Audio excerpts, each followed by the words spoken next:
What a pleasure. What a unique pleasure to be able to introduce Professor Ali Raza, who is a historian of modern South Asia and associate professor of history at the Lahore University of Management Sciences, or LUMS, as many of us know it. He is the author of the recently published book, Revolutionary Pasts, Communist Internationalism and Colonialism in Colonial India, which came out with Cambridge in 2020. And he's also the co-editor of the Internationalist Moment, South Asia, Worlds, and Worldviews 1917 to 1939, which came out with Sage in 2014. He received his PhD from Oxford University and has been working on left and revolutionary politics in South Asia. His work has appeared in various journals and edited volumes, including South Asia, Contemporary South Asia, and other important journals in our field. I will just say I've been a huge fan of Professor Raza's work for a long time, in part because it overlaps with some of the research that I've done, and it's been really just so exciting to see it develop. Professor Raza is also working on 2 more book projects. The first looks at decolonization and literary cultures and debates in South Asia from the 1950s to the 1970s. The second book project is on fascism in interwar India, and more specifically, the intersections between anti-colonial thought and politics and fascism. He has opened the door to have us ask him questions about those 2 projects, which I hope people do. But in the meantime, I will turn it over to him. He's in Pakistan this evening. I will just say, before you all came on, we were talking about what an amazing time it is to have him with us today. So welcome to Professor Ali Raza. Thank you so much, Professor Ghosh. I am deeply honored. Thank you very much for the kind introduction. And I just want to say it's also an honor for me because I've learned so much from your work on revolutionary politics. And it in fact came at a perfect time. It came at a time when I was just about to begin writing. My book and your work has been formative to my thinking about revolutionary politics. I'm deeply grateful. And I'm also deeply grateful to Professor Iftikhar Dadi and to our friends in the South Asia program, Daniel and Claudia. Thank you so much for organizing this. And so I think what I will do is that I thought it might be best to simply speak about my work, lead off from my book, and what I've done is that I've basically organized my talk in 3 sections. The first section looks at some of the stories that come from my work, from my book. The next section thinks about as a reflection on my method and the approach and the framing through which I seek to understand these stories. And the third then is a larger reflection on writing revolutionary histories or the histories of revolution in a disaffected present. And I thought it might just be useful to give you an overview, a roadmap of sorts of my talk before I begin. And so to start off from the first part, the first section, I want to start off with a journey. And this journey is undertaken by a renowned revolutionary in Pakistan who cut his political teeth in the communist politics of the interwar era. His name is Dada Amir Haider Khan. And so, and I'll start reading now from my paper. Late on a chilly Sunday morning on the 20th of March, 1926, Dada Amir Haider Khan's train pulled into Moscow after a 30-hour journey. It had been 2.5 months since he had left New York on a trip that would ordinarily have taken just 2 weeks. He had departed from New York with 6 other Indians, 5 of whom were members of the Ghadar party. All had been sent by the Communist Party of the United States of America, the CPUSA, through an arrangement that they had with the Communist International headquartered in Moscow. The first objective was finding a liner that did not travel through the English Channel or through any British port, which was a challenge to begin with, because otherwise the risk being spotted by imperial operatives and indeed arrested. Eventually, they found a French liner that was headed to various destinations in the Mediterranean and later to Constantinople. Traveling as third-class passengers, the aspiring revolutionaries reached Constantinople where the Soviet consulate arranged their transfer to another ship that had apparently been purchased to transfer them and a few others via the Black Sea to Odessa, currently in the Ukraine, which obviously we are hearing a lot about. As they boarded the ship, the crew marked the beginning of their journey to the Soviet Union and a new world with a stirring rendition of the Internationale. This was the stuff that dreams were made of. Their journey was no less arduous than the one undertaken by Nana Singh Dhoot and his compatriots 7 years after, in 1933. Nana had set sail from Argentina alongside 9 other Ghadarites. Their first stop was in Hamburg. Later, they were led to Berlin, where arrangements had been made for their board and lodging. For communists at that time, Berlin was a city fraught with many dangers. Adolf Hitler, obviously, had only very recently been appointed as Chancellor of Germany, and they had very little inkling of what that meant for communists. The blood-curdling stories their German comrades told them of indiscriminate killings, of mutilated bodies, of body parts sent to relatives, left them shaken at the unspeakable atrocities committed by the fascist regime. Fortunately for them, they did not stay long in Germany. The German comrades had managed to smuggle them onto a ship bound for Leningrad, and it was only after their ship had crossed the territorial waters of Germany that they felt free and optimistic about their journey to the Soviet Union. And as they reached Leningrad, and they write extensively about their impressions of Leningrad, where apparently everybody looked pretty much the same. And there was no sign of the indigent and the poor. They were put on a train to Moscow, where they were met by representatives of the Communist International. And so after a hazardous journey that originated at some point in the Punjab, which was where Nana Singh Dhoot was from, and that veered through Singapore, Fiji, Argentina, and Germany, Nana Singh and company had finally arrived in the new world. This was the stuff that dreams were made of. And what follows from there on are these breathless accounts that come from those who traveled to Moscow, that all explained or sought to explain in really euphoric terms what Moscow meant. Many of these accounts, they come from a position of reverence when it comes to thinking about the larger project of communism. They're also written with a number of aims in mind, primarily in some ways to burnish their communist credentials and cement their legacy in the history of revolutionary struggle. But irrespective of their ideological bent, or as some will say, blinkers, these testimonies to me are still striking for their depiction of a utopian world in the making. The world that they bore witness to was one of the great, if not the greatest, political and social experiments of the 20th century. And so Moscow, in that sense, was not only an embodiment of a rapidly transforming world, it was also a glimpse into what a transformed world could and perhaps should look like, at least in their imagination.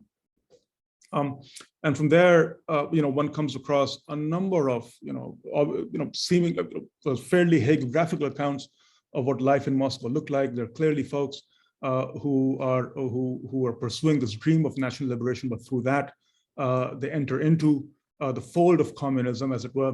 They are representatives of India, which is a remarkable transformation in their own personal lives, because otherwise, they're workers, they're peasants, they're lashkars, and there in Moscow is where they're anointed almost as representatives of India, and where they join revolutionaries from across the colonized world, from across what we would now call the global South, including revolutionaries from China, and of course, revolutionaries, African-American revolutionaries from the United States. And it's in Moscow where they undertake their political training, their military training too. And so both Dada and Nana Singh Dhoot, they spend a few years in Moscow before they are allowed by the Communist International to leave for India in the pursuit of revolution and indeed national liberation. And those accounts of Moscow indeed are striking in their depiction of a world that is in the making, a world that is being transformed, a world that has a claim on newness, as it were. And so this is part of the story that I try to cover in my book, which broadly put is a story of decolonization and communist internationalism in South Asia. It is a story told from the vantage point of South Asia, of the grandest and the most ambitious politically transformative project of the 20th century, the project of Communist Internationalism, which at its very inception, at least in its own claims, promised liberation from capitalism and imperialism to colonized peoples across the world. And that's why, of course, Nana Singh Dut and Dada Mir Haider Khan are there in Moscow, including obviously folks that you have otherwise heard of, M. N. Roy and others. In that sense, at least, my book, is an attempt, I suppose, a reminder of the profound impact of Marxist thought in anti-colonial struggles around the world, an impact that is not often fully recognized in histories of decolonization, and especially, of course, the nationalist variants of it. And so in undertaking such momentous and transformative journeys, Indian revolutionaries joined an untold number from across the world, from whom Moscow meant many things. The symbol and capital of world revolution, the patron-in-chief of their anti-colonial struggles, and indeed a site where a utopia, a future, a new age, and indeed a new human were being inaugurated. And as I first started reading this, and this takes me to the second section of my talk, which is on method and framing. As I was reading these memoirs and as I was reading these accounts of journeys that are not just obviously journeys from point A to point B, they are journeys as they think of it to perhaps more liberated and emancipated horizons. They are transformative journeys that also imply the transformation of the individual. My problem always was this: how do I read them? And I'm speaking obviously as someone who doesn't share that temporal horizon that these revolutionary subjects imagine themselves in. We live obviously at a time when the present is perhaps, when our present is perhaps cut through by a disavowal of any kind of telos, of any kind of closure, of any kind of end to history, which is all terms that I will slowly kind of like unpack. And so for me, in my present, coming from the generation that I did, that inherited a rather kind of like perhaps a more cynical view of what this politics entailed, there was a question of how to read it. Otherwise, of course, we have a colonialist reading that comes from interrogation reports, that comes from court judgments. I'm thinking here specifically of the Meader court judgment in 1933, that classified these figures, these individuals, quite simply as fanatics, as those who are beyond any kind of reasoning, who could not be reasoned with, who were outside of rational kind of like debate discourse, and who are obsessively devoted to their singular pursuit of revolution. And so I take my lead from, amongst others, thinkers from Ernst Bloch and his magisterial The Spirit of Utopia and the Principle of Hope. And I quote Bloch now, and it goes like this, that only in us, he writes, does this light still burn. We are beginning a fantastic journey toward it, a journey toward the interpretation of our waking dream, toward the implementation of the central concept of utopia. To find it, to find the right thing, for which it is worthy to live, to be organized, and to have time. That is why we go, why we cut new, metaphysically constitutive paths, summon what is not, build into the blue, and build ourselves into the blue, and there seek the true, the real, where the merely factual disappears. It was simply, in other words, the inauguration of a new life. And that is my entry point into thinking of a revolutionary subjectivity that is constituted through an affective relationship with time. In Bergsonian terms, lived time, a specific understanding of lived time, or to paraphrase and slightly kind of like mold Reinhard Koselleck, a politics of expectation, a horizon of expectation, and indeed to draw from Bloch again, a political consciousness that craves that yearns, that longs for a there from the despair of the here.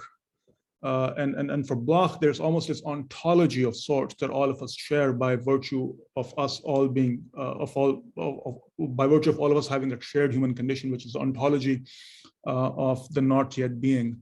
And there, that was my entry point with thinking of this particular kind of revolutionary subjectivity that allowed me to read these memoirs beyond, obviously, from their ideological blind spots and from many of the other blinkers that otherwise come up in many of these accounts.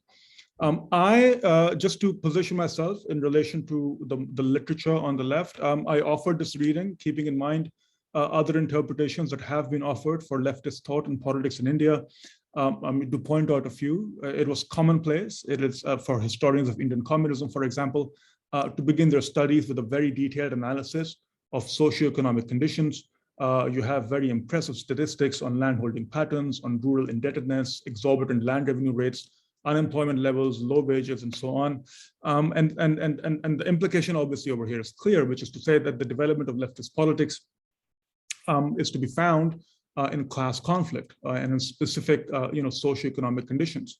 There are, of course, other works that look at the decades worth, indeed, of some amazing, incredible histories of peasant, struggles, of social struggles, also peasant histories that spoke of peasant consciousness in tracing the development of political thought and action. There are, of course, other explanations. I'm thinking of Bipin Chandra and others that cast leftist politics only as a product of a narrowly defined national liberation struggle. And more recently, of course, you have much needed interpretations that have emerged, which amongst other things chart the germination of leftist and revolutionary ideas within transnational and cosmopolitan contexts. And there is, of course, Professor Ghosh's superb book as well. And so I'm indebted to these contributions, and my book draws very much on all of these contributions.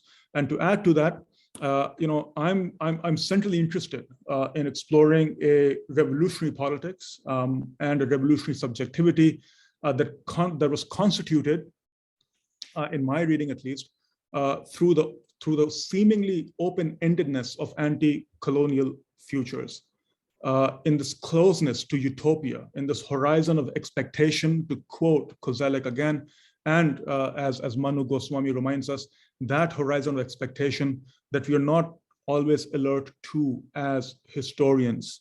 We are instead more attuned to exploring what Kozelek would call spaces of experience, and not perhaps those spaces on those horizons, rather, of expectation.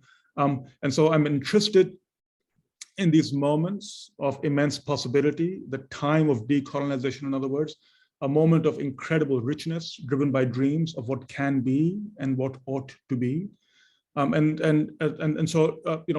This story involves anti-colonial figures from the left and otherwise, who, to put it differently, are situated between two moments, the moment of the no longer and the moment of the not yet. And I borrow this formulation from both Bloch and Hannah Arendt, and by which I mean that at the very height of the geographical spread of European imperialism, it's striking to note the conviction amongst anti-colonial nationalists, revolutionaries, activists of various descriptions, that empire, in their mind, was not an enduring phenomenon. It was not there to stay. And yet, of course, the moment of decolonization or the formal transfer of power was still very much distant. And so this in-betweenness between the no longer and the not yet is a time of immense possibility, a time indeed of the imagination run wild, a time that was fueled by a conviction and a near certainty in the forces of history.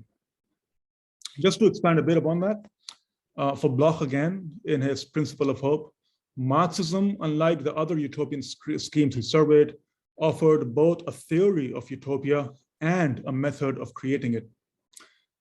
Whatever else Marxism may have meant to the figures involved, it was clear that there was a telos, a method, and a political subject at the heart of this transformative project. Still, that did not make Marxism, in our present at least, any less dubious for its universalizing claims. And that at much has been made clear by the crucial interventions of post-colonialism and post-structuralism. Utopias and universals were rightly suspect. I'm speaking of, again, of my training as a historian. They also could not be divorced from their dark legacy of totalitarianism. And yet, to my mind, that would be to disregard the drawing power of these claims for many colonized subjects who felt expunged from a universal history and a universal arc of progress. Indeed, they yearned to be part of this universal history. And they also yearned to make this history not as supplicants or passive recipients destined to play catch up, but as equals. The time the subjects that I look at in my work, not just in the book, but outside of that as well, the time the subjects of the story imagined themselves inhabiting was a time that was deterritorialized. In their imagination, it belonged to this universal arc of revolution that they were on the road to. This was a time that promised salvation and revolutionary transformation for not just India, but for the world at large, whether it was Europe or its colonies. Put simply, their time is an enchanted time. And this is the perspective that I try to kind of like look at and take and as I try to chart the stories of these revolutionary subjects in my book and indeed my other work.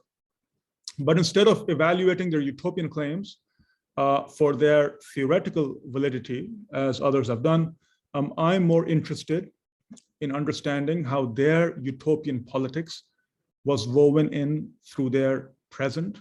And in doing so, I'm taking my lead from the collective interventions of Professors Gordon, Tilly, and Prakash, and their fine book on utopias, and in which they point out how utopias are ultimately, put very basically indeed, an indictment of the present. And so the politics of utopia in their reading offers an opportunity to excavate, quote, the conditions of possibility or the conditions of imaginability, unquote. Utopianisms then are not just simply ways of imagining the future, but, quote, can also be understood as concrete practices through which historically situated actors seek to reimagine their present and transform it into a plausible future. And there again, I'm drawn to not just this revolutionary politics, but also this revolutionary practice. And part of what my work seeks to do is to look at the everydayness of communism, indeed the ordinariness of communism, and how communism becomes part of the everyday. And it's for that reason that I choose to focus on, not in some ways the high priests of communism, the M. Roys and the Adhikaris and so on, but instead I'm interested in the ordinary men and women who imagined communism in various ways, from the primarily during the interwar period, but also after it. And so, in that sense, I seek to excavate utopianism as a practice and as a lived ethic, because doing so, I think, can allow us a fuller understanding of these revolutionary subjects and of their specificity. A specificity in their time and place, and of course the imaginative, cultural, and social resources they drew upon to construct a world driven by the politics of expectation, the politics of waiting, and the politics of anticipation. And that's the larger framing through which I read this politics and indeed the horizon of communism and decolonization. Section 3, which is a larger reflection on where I suppose my work kind of like but I have started thinking about the work in terms of how to situate it. And I was just having this conversation before we began with Professor Ghosh, and we were remarking on how extraordinary this moment is, that right in the midst of what seems like a present that is hollowed out, a present that is otherwise filled with dismay. It especially feels like that for the past few days, or the past week rather, in Pakistan, and a present that is filled with despair. It's actually quite extraordinary to look at and to witness the sheer amount of historical scholarship that is coming out on anti-colonial futures. I'm thinking not just of Professor Ghosh's own work, but also of many other scholars, not just obviously scholars who are looking to explore revolutionary politics in South Asia, but also globally. I'm thinking of, for example, Autumn Gotachu's fantastic book on self-determination in the Pan-African context. I'm thinking of Danny Elam's work. I'm thinking of many other kind of works that are coming out.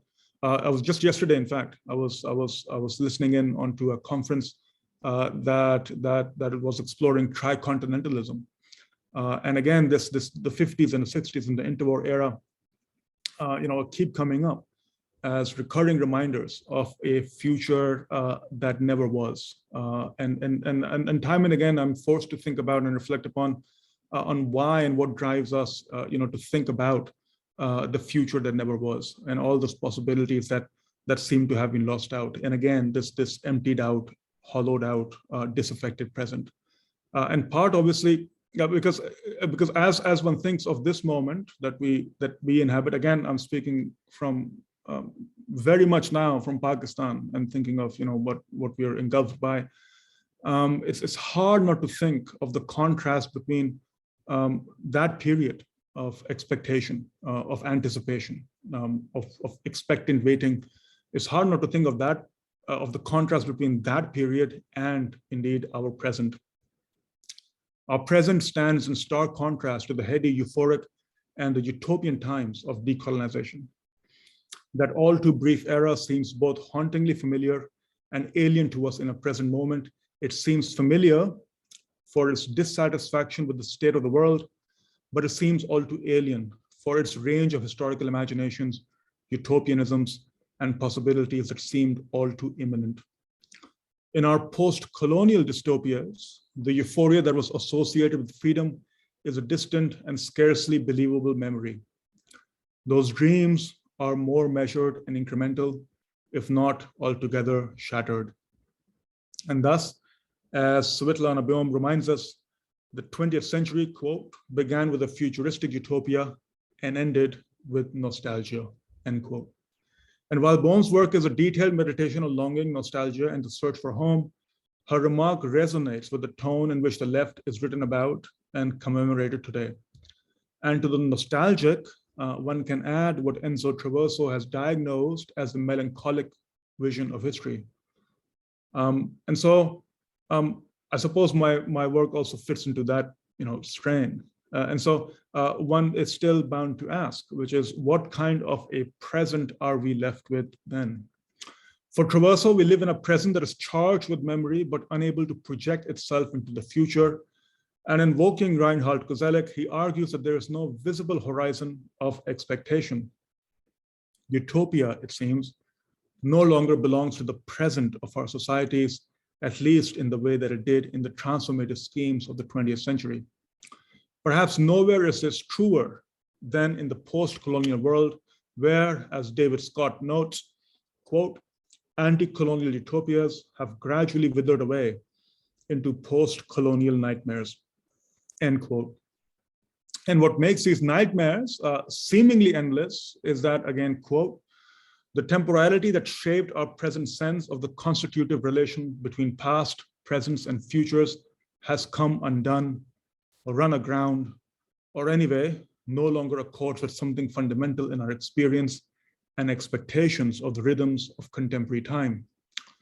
Our past sense of futurity, those futures past, to quote Koselleck, those past utopias, the future that never was.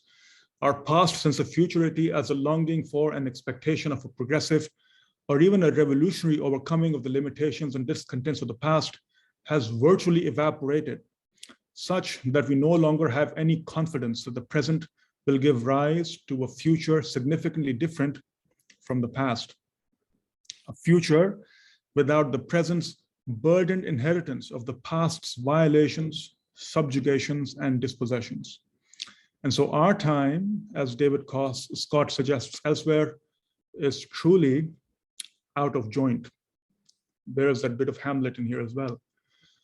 With the historical defeat of progressive alternatives, we are left to invoke Frederick Jameson with a crisis of imagination, cynicism, and a weakened sense of historicity, in which the open-endedness, contingency, and promise of history have yielded way to a sense of foreboding and a fear of catastrophe, of which obviously climate change is a huge part of. Utopia and utopian thinking in that sense still have a lot to offer us, especially in our disaffected and disgruntled present. Utopias or utopian thinking more specifically is not a flight of fancy or an escape from reality.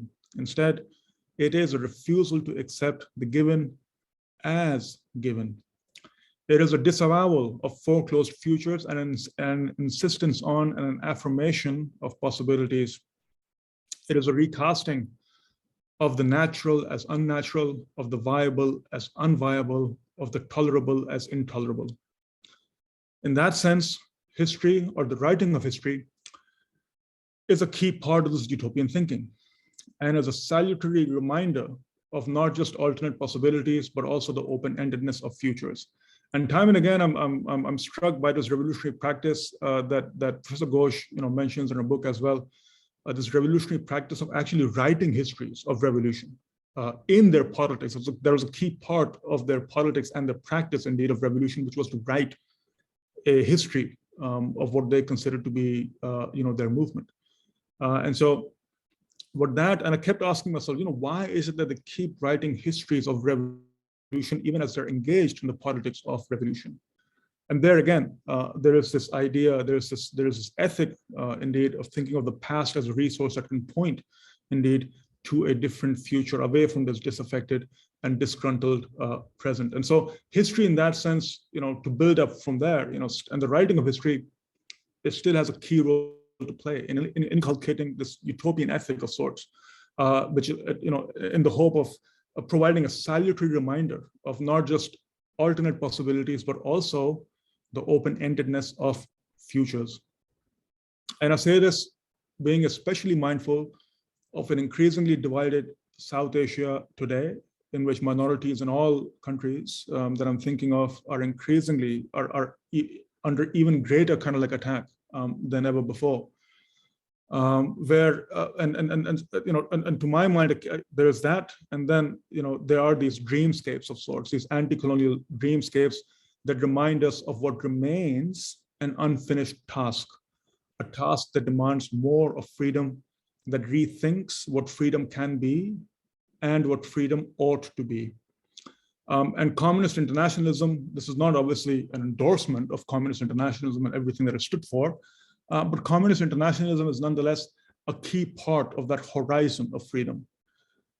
Because excising histories of communism from decolonization and national liberation, I feel, disciplines and reduces the multifarious meanings that were historically associated with freedom.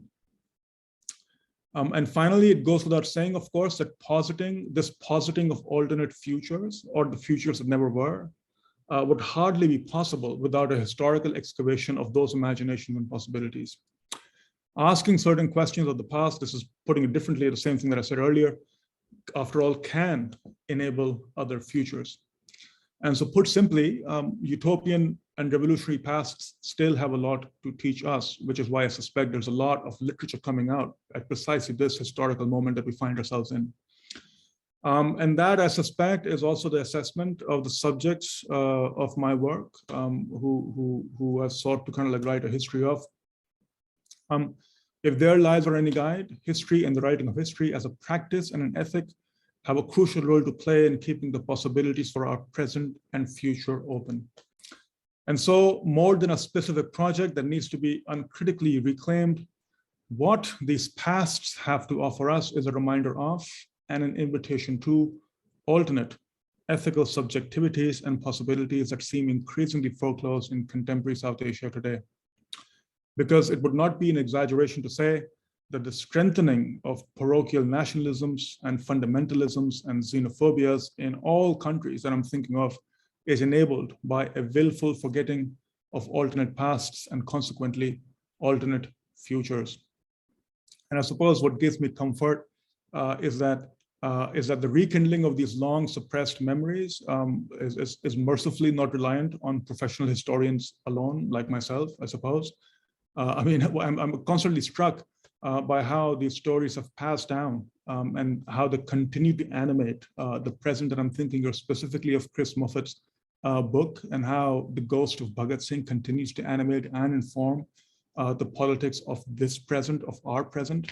And I was reminded of that most recently in the recently concluded year-long farmers' protest that concluded in India, in which the tens of thousands of people are camped outside of Delhi. And what's extraordinary was that was how this memory of this revolutionary moment in the interwar era kept animating their politics in this present, in that present, in which invocations to Bhagat Singh, Chandrasekhar Azad, and other revolutionary figures associated with the story, kept coming up.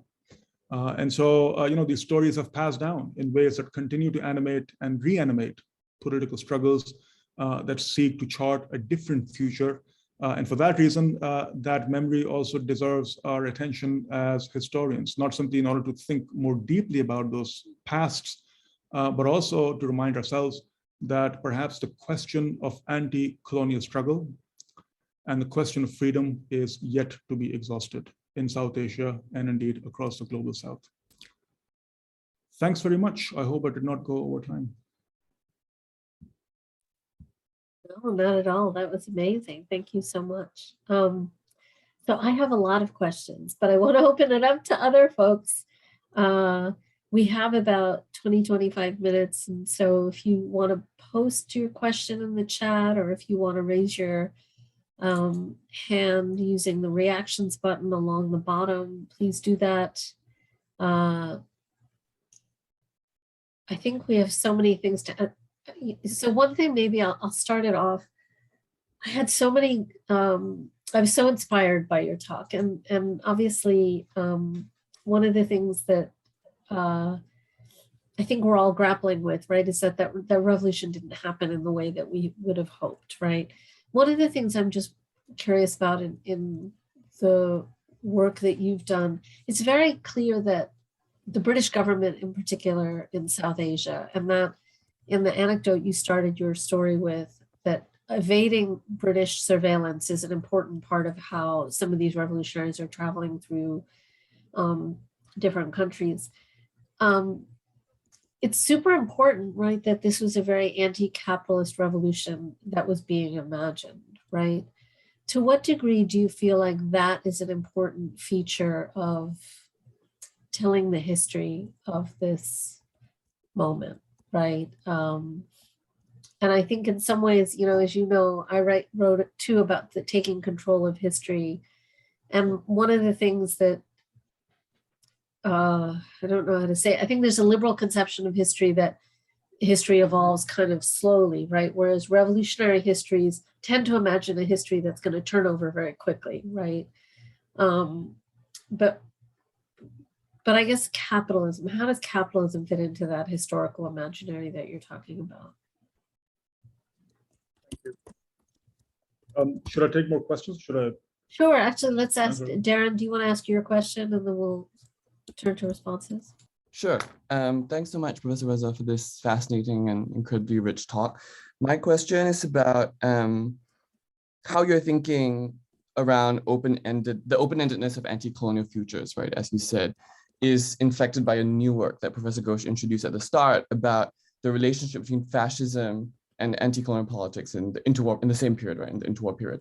So I'm wondering, with those, different imaginaries, different temporalities, different subjectivities imagined under those rights, anti-colonial movements, does that inflect how you think about the open-endedness of anti-colonial politics at this time?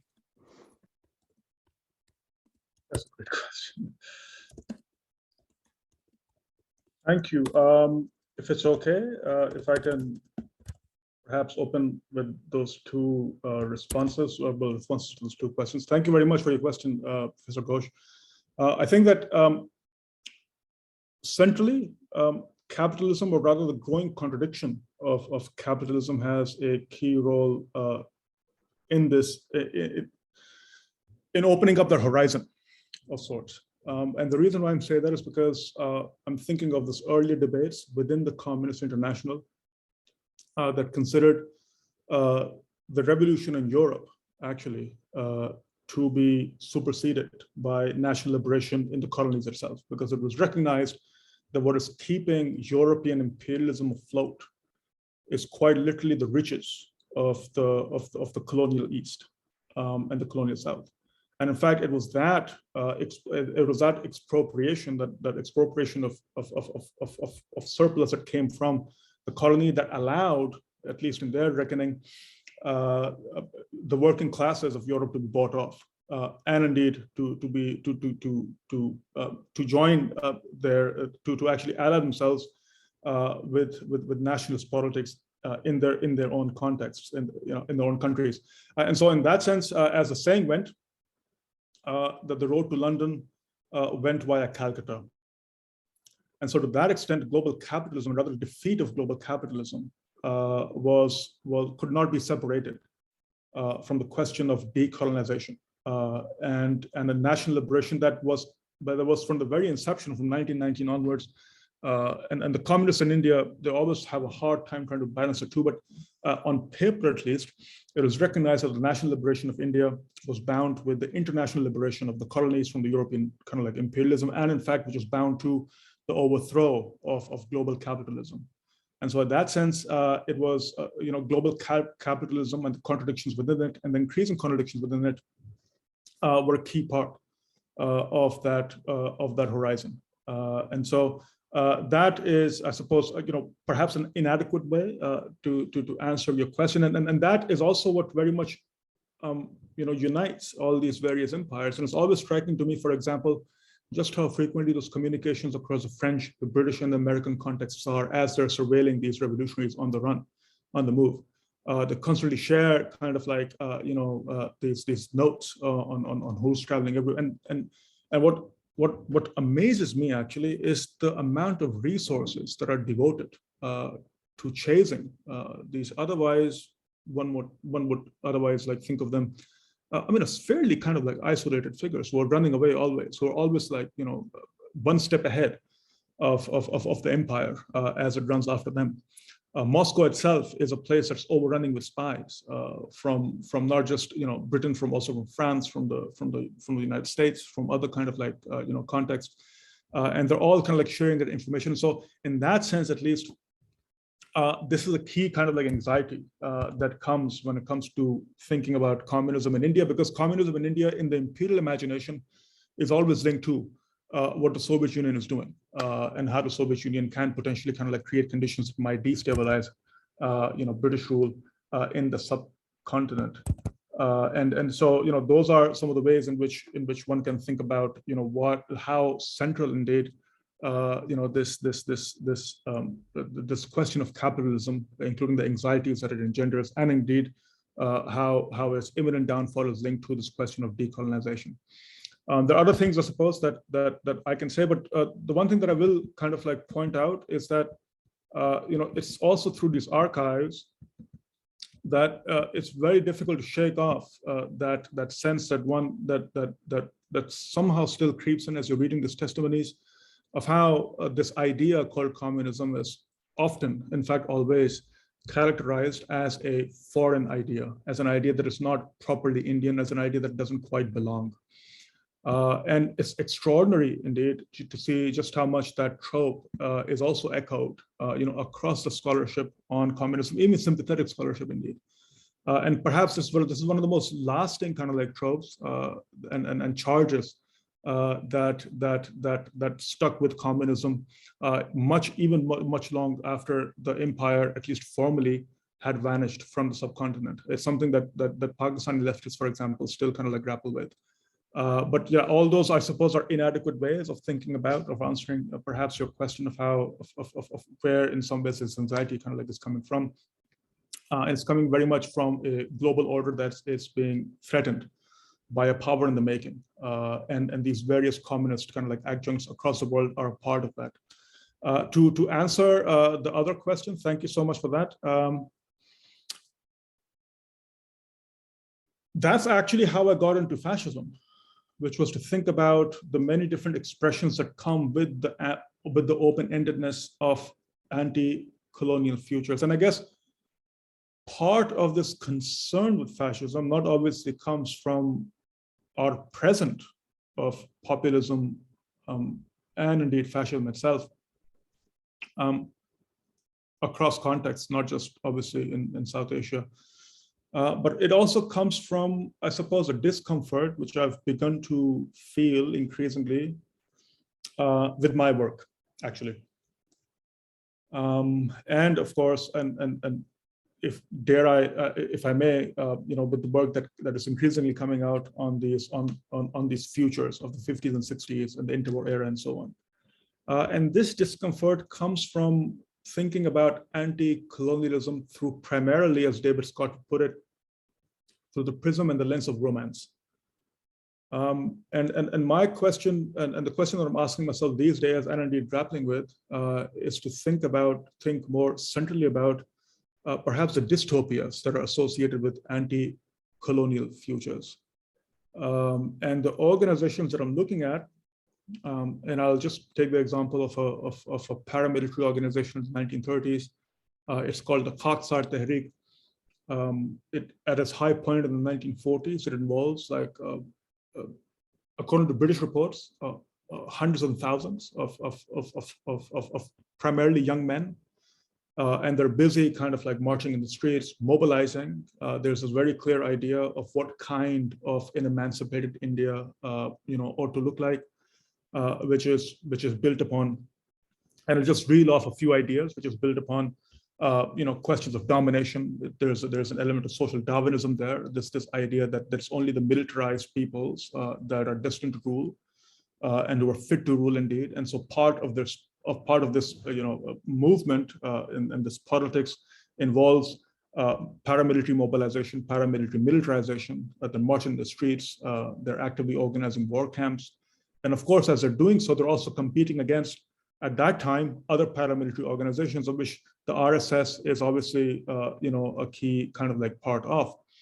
And so what strikes me is that there's a dystopian idea of what freedom and independence ought to look like. And there, of course, it's hard not to think of the other intellectual current that has a global force in the interwar era at that time, fascism. And part of what I'm trying to do is to think of the question of violence and how the question of violence is linked to this other utopian imagination. That there's a utopian imagination that thinks of these cleansed spaces in which these newly carved countries and polities are to be built upon. That also have notions of purity and impurity attached to it.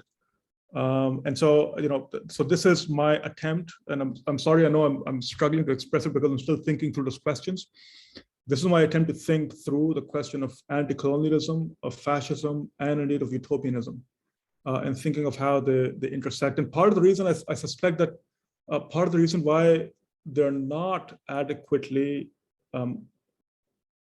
looked at, in my view at least, I think it's twofold. I think part of it also comes from the despair from our present, as I mentioned, in which we are drawn to those utopian kind of like longings, those dreamscapes of sorts, those futures that never were. And part, I think, of that perhaps neglect, if I may call it that, it perhaps comes from this idea, and I'm building on the work of other scholars now, it perhaps comes from this idea that fascism in a way ended with the victory in the Second World War, that spelled somehow a defeat for global fascism. And that may be too hasty a claim, because I'm also interested in tracing those patterns of organized violence and those utopian actually instances of violence that required a cleansing of entire populations, not just in colonial India, but also after that. I'm thinking of, for example, 1971 as a key moment. I'm thinking of the violence of 1984, of 2002, and so on. So, and indeed, current kind of like, violent imagination and so on. So that's just, I'm sorry, I'm veering into kind of like tangential territory, but that's just a way to say that it ties in that sense with these questions that I've been thinking about for the past like 5-6 years, which is to say that what are these futures that are imagined? What are these anti-colonial futures that are imagined? And I suppose this book project that I'm working on now is perhaps looking at a much darker side of that open-endedness of futures. I don't know if that answers your question, but that was at least an attempt to kind of like to think about perhaps those other ideas that animate this otherwise open-ended, what seems like an open-ended horizon, an anti-colonial, a post-colonial horizon, not necessarily an anti-colonial horizon. Thank you so much. That was really helpful. I saw Vikrant had his hand up a minute ago. Did you want to pose your question? I think he's still with us. There you are. Hi, thank you. Thanks, Professor Raza, for that talk. I'm sorry, I came in a little late, so my question may have been something you addressed right at the beginning. But I have also done a little bit of work on this period, primarily on the Hindi poet Mukti Bodh and the CPI's newspaper during the later years of World War II, Qaumi Jang, Lok Yuddh, People's War, whatever you want to call it. And to me, one of the most sort of utopian documents from this time is a particular edition of People's War in which they have a poem by Kaifi Azmi saying Gandhi and Jinnah Sahib should meet again. And they have photographs of different peoples of India. And they're clearly going for a model of a federal sort of different nations, kind of an USSR mode. I think Gangadhar Adhikari writes the kind of position on the national question.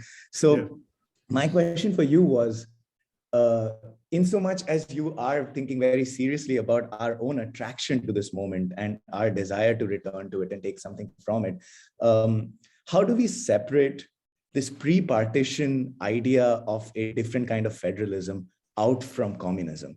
Because to me, often it's not even the photos of peasants being heroic or collective farms that seems utopian. It's that juxtaposition of Gandhi and Jinnah Sahib, you should meet again. So I wonder, if you had any thoughts on how we sort of understand utopia and the pre-partition moment in terms of our desire to, as contemporary scholars, let's say. There's a lot to unpack in your question. Thank you so much for that. There is obviously this question of utopian longing that you mentioned. There's also this question of federalism and a very interesting model of federalism that's proposed by the Communist Party. And then there is this scarcely believable politics in this document that you point to in the 1940s. And it's very difficult not to look at these documents and indeed the People's War and what they're arguing for and this national unity business and not really think that and not really wonder what on earth are they thinking of. I mean, it's incredible. This is a moment of again, in hindsight, what seems like this inevitable kind of like run up to partition. And I think part of what makes this very interesting actually is first to think of what that national unity business is meant to do. And in their imagination, as I understand it, at least, this national unity business is important to support and to fall in line behind what they classify as the People's War. Which for them is of great concern at this time. In fact, that's also why the Communist Party is the restrictions and the ban on the Communist Party is lifted in 1942. And it's lifted because they agree, in an unprecedented move, they agree to actually fall behind the British war effort. And the reason is very simple. And the reason is that it's actually fascism that poses an existential threat to communism globally, not imperialism. In some ways, imperialism has been superseded by this fascist onslaught on the Soviet Union and so on. So in that sense, the national unity arguments that they make and they keep on harping about are all attempts in that sense to collectively mobilize for this larger struggle as they see it against fascism. And that's actually where, that's one of the breaking points rather between the Communist Party and the Indian National Congress. And Jawaharlal Nehru at some point says, and this is 1943, 1944, is that the communists actually have to choose between internationalism and nationalism. because you can't have both.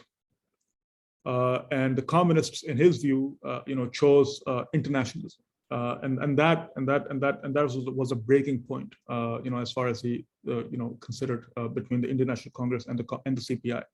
But yet, I mean, that model that you identified, that comes from, in part, that comes from Stalin's, reflection on the national question. That's still an interesting model. And what interests me about that projection, about that imagination, is the understanding of not just obviously Pakistan, but of many Istans that India is potentially and can potentially be be populated by. Adhikari, for example, after he gets heat on the for supporting the movement of Pakistan, then writes another famous pamphlet, and that pamphlet calls for Khalistan, some kind of a national, a political unit, an autonomous unit that is still within the larger Federation of India. For Sikhs, there are also calls for Achutistan, which I find incredibly fascinating. This homeland of sorts, this politically and culturally autonomous homeland for Dalits, for untouchables, that they also kind of support, and indeed those other kind of basically calls for creating national units for separate linguistic groups and all the rest of it. And I think in that sense, that's a very interesting kind of idea to think of, especially, and I'm speaking now specifically from the perspective of Pakistan, which lost one half of its territory, of its polity. I mean, obviously, one can say, and one ought to say rather, that that other half got independence from this half, that actually failed to resolve that question of how shall power be divulged, and this obsession with retaining this centralized kind of polity that has control over all of its constituent units, in which questions of national belonging, of those minor nationalities, as the saying went, of different languages, was always a question that was deferred, and that was considered to be subversive, that was considered to be traitorous, that was considered to be indeed an attack on the state itself. And the consequences that obviously that Pakistan had to pay for in this literal dismemberment 25 years after 1947, and indeed its continued tensions today with those political expressions coming from the periphery in Balochistan, in what is now called the Khyber Pakhtunkhwa province, and indeed in other peripheries. I think that kind of question of federalism still hasn't been adequately answered. And to that extent, I think that without kind of holding up that document that comes up in the People's War, or in other reflections of Adhikari and other kind of high priests of communist thought in British India, without holding that up as a model exemplar, without holding that up as a manifesto sorts to in some ways to take seriously in our moment, I think what that politics does is that it forces us, at least in our moment, to think more carefully about different political collectivities, and of course different ways of organizing politics in our present. And federalism, as you mentioned, is a key part of that. And the communists, in that sense, are one of the first to seriously think about that question. I mean, the Indian National Congress also thinks of that, obviously, but the communists also have other ideas around it. So I'm sorry, I'm just going off into the kind of areas, but thank you. Yeah, so that, I suppose, is one way to think about what you just asked.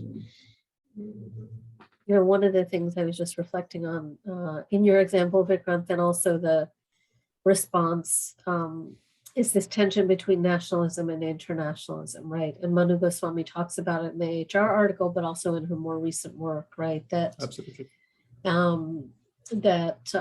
This kind of urgency for the nation to be self-sufficient, to be autarkic, right, conflicts at some level with these revolutionary ambitions, right, that are more universal. And I wrote something down in my notes, Ali, that you said, which was that the vision is, thinking of the empire as temporary and time as deterritorialized, right? So, one of the things that's of course tragic is that the nation is re-territorialized in this quite dramatic way. Absolutely. And that throws up a certain kind of urgency to politics that are exclusive, right? That are closing off certain kinds of possibilities, which I think is one of the tensions that you're following through. One of the things I'll just say, I don't want to tell you what your project is about, but I think that one of the things that I thought was interesting in the talk, and I'll just maybe just give it a little shout out, is that I read, you cited my colleague Enzo Traverso at the end, and of course I read that work, and the work you probably know from my book, the work that I thought about time had to do with the work that Claudia Verhoeven, another one of my colleagues, was focusing on for the Russian Revolution, right? About how revolutionary time is always catastrophic. It always has to come, it's too fast, too slow, not right. There's always something wrong with it, right? And one of the things I did think, just listening to you talk, is that I feel like there's a possibility you've opened up that I hope you'll talk about more, which is the ways that a revolutionary politics coming from the colonies has a different inflection than the revolutionary politics, the story of communism that we typically hear, right? The story of communism starts with Marx. Marx has these ideas about the mutiny in 1857. It kind of spirals forward, and then there's Lenin, and then there's these debates between Lenin and Trotsky, and M.N. Roy comes in somehow, right? So we have this story, and I do wonder, just thinking about your work, if that story looks different, if the origin is in the global South, right? And if the origin looks different, if the context of being colonized generates new logics, right? Because in some sense that would really displace this story of communism as a failure, or Fukuyama's, end of history, right? And instead do the thing that you said in your talk, which is that then the story of these utopias and communism is a form of always critique, right? There's always a critique there. It's never achievable. There's always a form that's always possible, that the future is not foreclosed, right? And I think that that's something the thinking of the global South generates, right? Because in Europe, it ends because of the Holocaust, right? That's the end of modernity. So if you think that in South Asia, we have a different kind of violence, right? But not a Holocaust, right? Well, then the possibilities of the future are different, right? I don't know if that's too big and abstract, but I just think that the thing that you said that's very generative here is how does the story of these utopian and revolutionary futures look if you look at it from the global South, right, as generating its own kind of plot.